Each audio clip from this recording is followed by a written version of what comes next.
Okay, my first video. Bit scared. I'm probably going to make a total fool of myself here.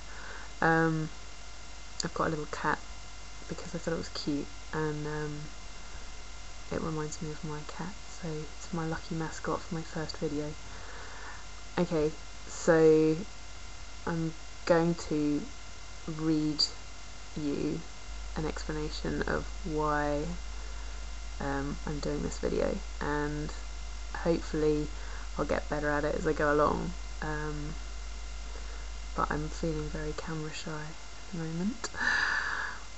Okay, so why did I call it Lemony of the State? Well, it's just a bit silly really, and I thought it would be suitably silly and suitably serious, and I thought that a play on words would be relevant because I want to emphasise the importance of using humour to get across serious issues or profound questions.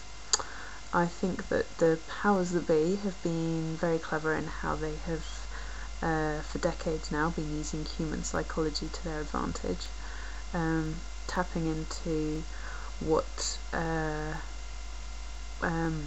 appeals to the human psyche, and I believe that the vast majority of people, particularly in the West, have been manipulated and programmed into living into a sort of false reality, a deception or a distorted perception of the purpose of their existence. And I've got a friend who's a hypnotist, Terry, and he says that from his point of view most people are under a form of mass hypnosis.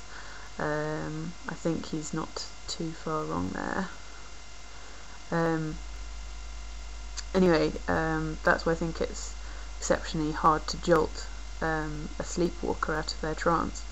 It's too much of a shock, and they either laugh at you or get angry at you. But that's why I think that we have to be very clever in how we approach people, and how we can use humour to get a message across or to provoke a new perspective. That's why I think that the work of Charlie Veitch and Danny Shine, who made the Everything Is OK videos, have been invaluable and very successful in getting people to think outside the box. Even though I myself, being an artist, have never been one to conform to society, it was only really in the last 2 years that I started to venture down into the rabbit warren of the truth movement, which I have realised takes you down many different tunnels indeed. So it was while I was living in Australia in 2008 that I first started to wake up to stuff. I was really shocked to come across extensive corruption in local and national government, including shocking cases of bribery between governments and big corporations. For example, the Great Barrier Reef is meant to be a protected area, obviously, as it is very fragile and an endangered ecosystem. But I saw firsthand how multinational hotel resort business came along and slipped a few million under the table to the local government, and they were given permission, shockingly, to dynamite a whole coral reef,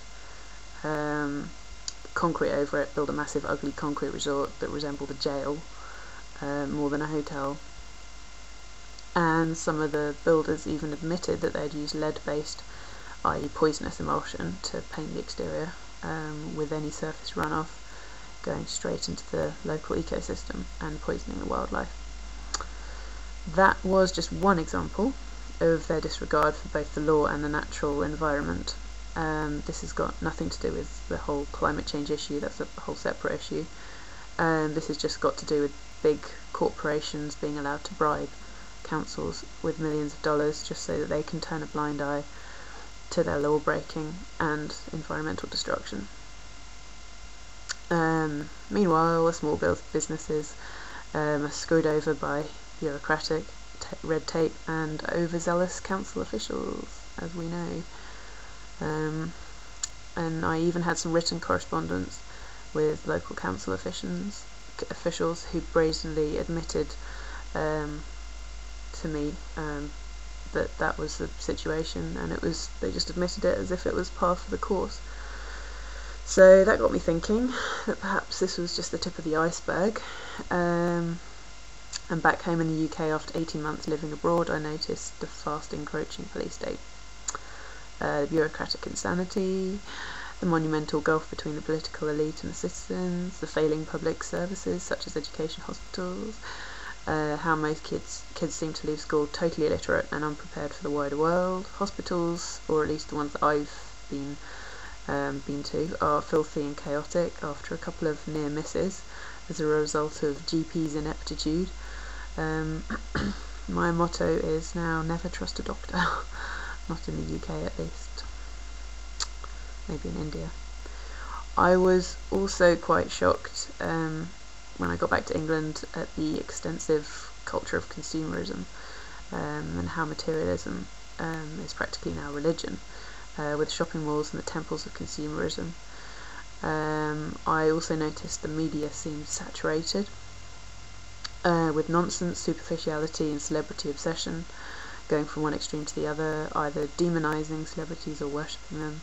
Furthermore, the TV seemed to be pumping out the same sort of bipolar mentality, verging from sickly sweet kind of Prozac-induced and painfully superficial escapades of public exploitation, such as X Factor and Britain's Got Talent, i.e. the circus has come to town, or you have suicidally depressing and bleak storylines such as EastEnders. There was hardly anything informative and educational on TV, and even in shows such as Question Time, the audience was always blatantly rigged, and topics such as the EU or climate change were always used as shameful opportunities for propaganda. Anyone who dared to challenge the mainstream opinion was ridiculed and heckled for the sin of free speech. I wondered if all this insanity was just a freak accident, or if in fact it was part of a bigger plan. Dare I call it a conspiracy? I was on YouTube one day and I saw a link about the EU, which led me on to a link for Brian Gerish's talk on common purpose. I suppose this was the catalyst that truly opened my eyes. Brian's research was shocking but strangely not surprising, and it made perfect sense. It laid out logically and concisely the state of the nation and the reasons why Britain finds itself on the cusp of an Orwellian nightmare with its social, moral and cultural fabric in tatters. That's why I think YouTube, for all its faults, still remains an incredibly useful tool for getting people's attention and opening up their minds to different perspectives. And that's why I have started this YouTube channel, to put my voice out there and see what happens. Maybe nothing, I don't know. I do follow a few people on YouTube. Some of them that I can recommend are Demcad for his interesting insights and economic observations, Mark Electric for the fact that he provides useful analysis on events as they unfold, and of course it goes without saying Cvite and Spiritual Entertainer, aka the Love Police. I've put links into their channels on the side. So there are many things I want to talk about and videos I want to make about certain topics, but for the meantime, this is my first video, and I guess it's just a little intro. You've got to start somewhere. One thing I'd also like to do is discuss certain books that I've been reading, but there's loads to cover, so I'll leave that for another day. I have just finished a very interesting book, by the way, called Flat Earth News by Nick Davies. If you haven't read it already, I could recommend it. That one there. It's probably back to front, so that wasn't very helpful.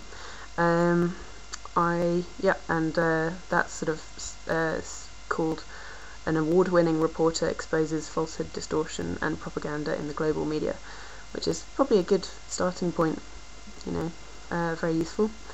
So I'm probably out of time. That's my first video. Over and out. Bye for now. The end.